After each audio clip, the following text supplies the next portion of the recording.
Guys, it was a pleasure. It's a little different, but at least I took you on for a ride as I'm heading to work and had to do some commentary before, obviously, I had to get in and chip in with my little grain of salt when it came to the Clasico. And this was basically the only way to do it. So I'll talk to you very soon. Until next time, ciao. Hey folks, what's up? What's going on?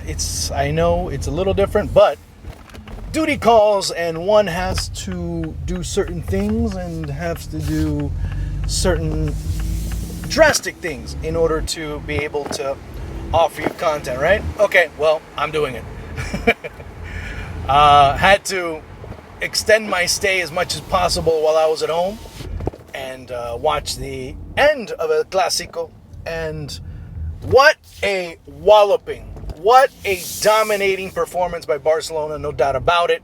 There was no question that Barcelona just the better team in every facet of the game. Yeah, I know what I said on Sportsman. Yeah, I know. I thought that, honestly, Real Madrid were going to compete a lot more than they actually did. They didn't, because Barcelona were just that much better, especially in the second half.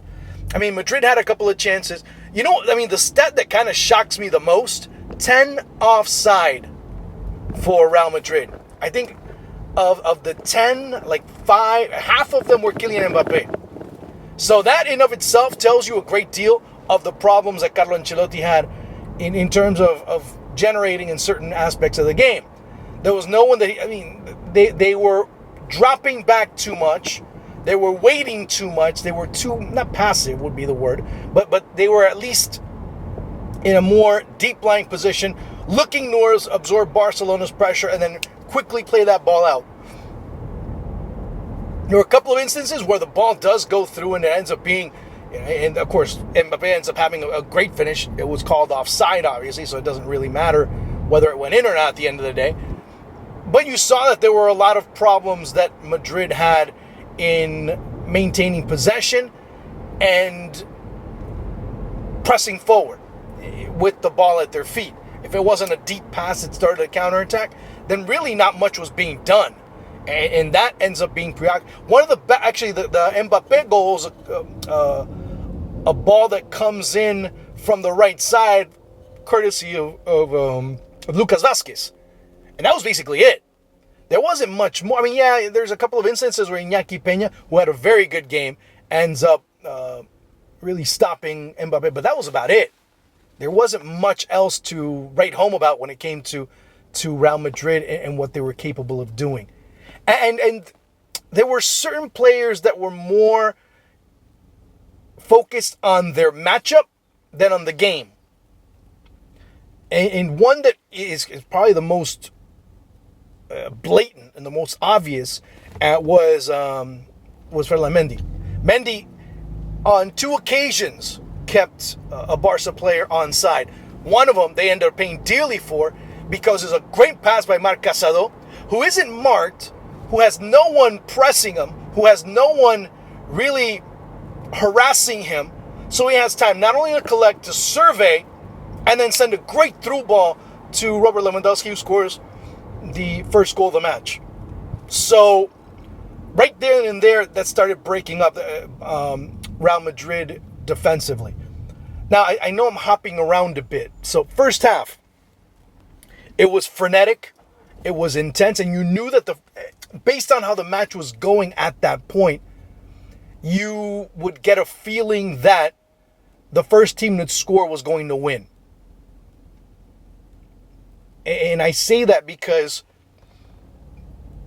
there were so many opportunities on both ends and so many opportunities being missed that you would have that impression as the first half progressed. But in the second half, one thing occurred, and 1 and 2, I guess you could say.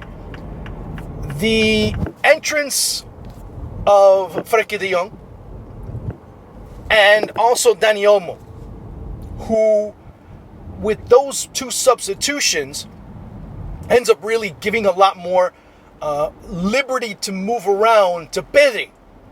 Pedri then starts, in Pedri, you could consider him, and I put that on social media as well, that Pedri could be considered for a podium spot for man of the match. Obviously, I think the man of the match for the broadcast ended up being Robert Lewandowski with his brace.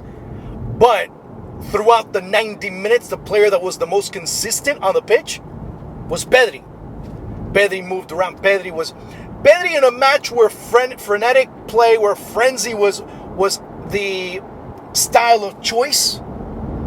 He was the one that offered pause. He was the one that offered a very different look when it came through. Not only that, in talking about the insertion of Frankie de Jong and of Dani Olmo, you take out Fermin Torres, who really wasn't connecting with what was the midfield operation of Barcelona. So that ends up being one of the big factors when it comes to this matchup. Federico Valverde was more involved in defense. Now, there was one thing at the beginning that made this match look very different compared to previous encounters. And it was the fact that Jude Bellingham, early on, because of the incursions that were being made by Rafinha, and because of the problems that were being created down that left side, Barcelona's left side, I should say, that it forced, to a certain point, Jude Bellingham to stay on the right. And Jude Bellingham, coming from the right, being a right-footed player, ends up not being, and also from where he's coming from, and I'm meaning it from a position standpoint, not position standpoint from the perspective of sides. I'm talking about laterally, I'm not talking about vertically. The further back and the farther out wide to the right, the more inactive he can become. And that's where I started to come to realization at times with Bellingham in England. You see him a lot on the right side. I mean, see, not as much as today, but whenever you see him there, he ends up being a very different kind of player. Now on the left, a different story. Of course, he starts from the left going into the middle, ends up being a different story. But in this particular case, and I digress, that Bellingham wasn't as functional going forward. He was more involved in helping out defensively. You saw a lot of players more involved in the defensive help for Real Madrid than they were with offensive contributions. It was, let's send the ball deep to Mbappe, let's hope that Vinicius Jr. can get to it. If they both get up there, well, they'll have to manage. And these were the types of matches where you miss Rodrigo. And Rodrigo ends up being the forgotten man in all of this, because obviously with Tchouaméni and with Camavinga, you have pressure in the middle, or you have intensity in the middle. But that doesn't end up translating necessarily into a player that can play out, a player that can play up, a player that can create in the middle, and therefore you end up losing a lot from both of them being in there. It was a gamble that Hansi Flick ends up taking that ends up almost being like winning the lottery, because it shows you, first of all, the confidence that Barcelona are having, shows you, number two, the belief that Hansi Flick has in his players, and number three, it shows the players' belief in the system that's being implemented. Because never did you see them stop. Never did you see them doubt. Never did you see them really put their heads down and say, oh, okay, well, it's getting hard. I mean, there were moments where Madrid did make it complicated, but they kept going forward. They kept going, attacking. Because at a certain point, Madrid were so broken down, especially after that 2-minute stretch where Lewandowski makes it 2-0, that the defense, in order to kind of keep some type of semblance, ended up having to risk a lot. It was a very high-risk defense in order to be able to maintain something 2-0. And Barca became very forgiving in the process. And I say because this match could have been, Lewandowski hits one over the crossbar. Lewandowski then later on hits one, wide open net. He opens his right foot up, ends up hitting it on target, hits the post. Empty net.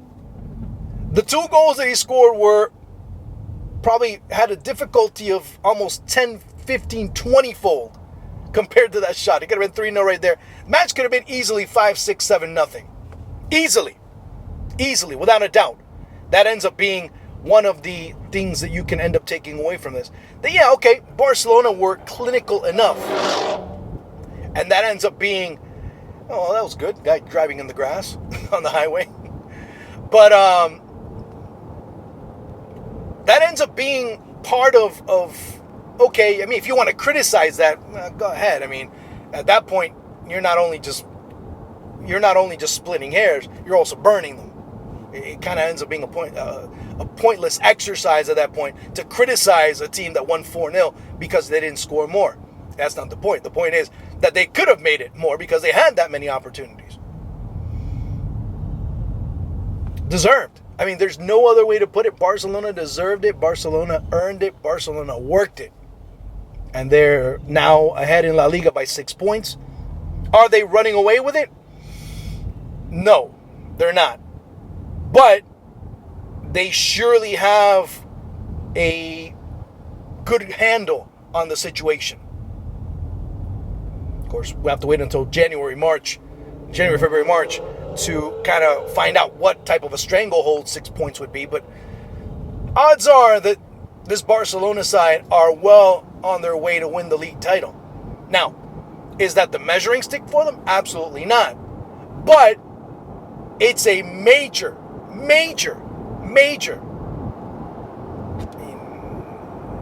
stroke of authority when it comes to what they were able to do at the Bernabeu today.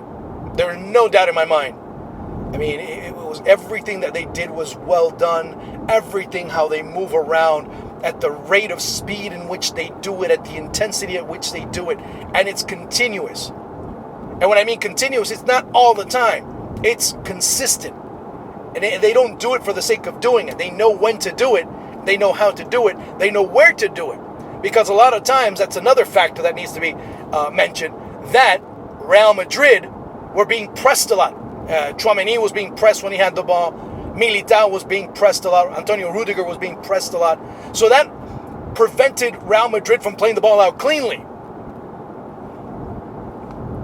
That in and of itself and ended up being a major plus for Barcelona, who now basically are in pole position to win the league, like I said before. But is it enough to win the Champions League? Right now, you could say yes. They could be looked at as a contender to win the Champions League right now. Now, we could have the same conversation in a couple of months and I change my mind, and all of a sudden this video can be used for incrimination. But at this point right now, they could be arguably the best team in Europe. You could make a case for them. You could make a very good case for Barcelona being the best team in Europe right now. Okay, they lost to Osasuna. Okay, I can take that. But today they were flawless. And they had to be flawless in the biggest match for them. This was the first big, or well, the second you could say, as they were able to beat Bayern Munich 4-1 midweek. Maybe that was their first big test. But this test was bigger for everything that it does convey and everything that had happened before, prior to this. So, could you say it? Yeah, absolutely. And I would not be in complete disagreement if anyone came up with that. If there's articles being written and there's people that are saying, hey, Barcelona's the best team in Europe, I have no argument with that. I would absolutely agree with them, as a matter of fact. And today they showed it. Because in games like this, you have to show them. And in games like this, they did. And in this game, they actually did. So, again, it ends up being one of those things where El Clasico, had a few nuances here and there, where you had a coach that was daring against a team, a coach that wasn't. Carlo Ancelotti was more worried about protecting than destroying. Meanwhile, Hansi Flick on the other end was, hey, let's roll the dice, let's see what happens. And it's great because you see this youthful insolence, not only in terms of the younger players, but that youthful insolence ended up infecting the older players, the more veteran players, the more established players, if you want to call it that. And on top of that, Hansi Flick said, hey, let me go with this. It can lead me somewhere, and so far it has. So it'll be interesting because there will be another mountain to climb in the next couple of weeks, which is Champions League. Maybe not as difficult a task, but for sure they're going to be focusing on one thing leading up to this, and it's being able to further establish their superiority in La Liga in the Spanish Super Cup. Now, is that important in terms of earning it? Maybe. Yeah, why not? But what's greater is the fact that they are going to have to really establish it and win it in a big way, in which they will most likely and probably end up facing Real Madrid yet again. So don't be surprised if that happens, as that will be a mountain that will have to be climbed. That'll probably be a little bit steeper this time around.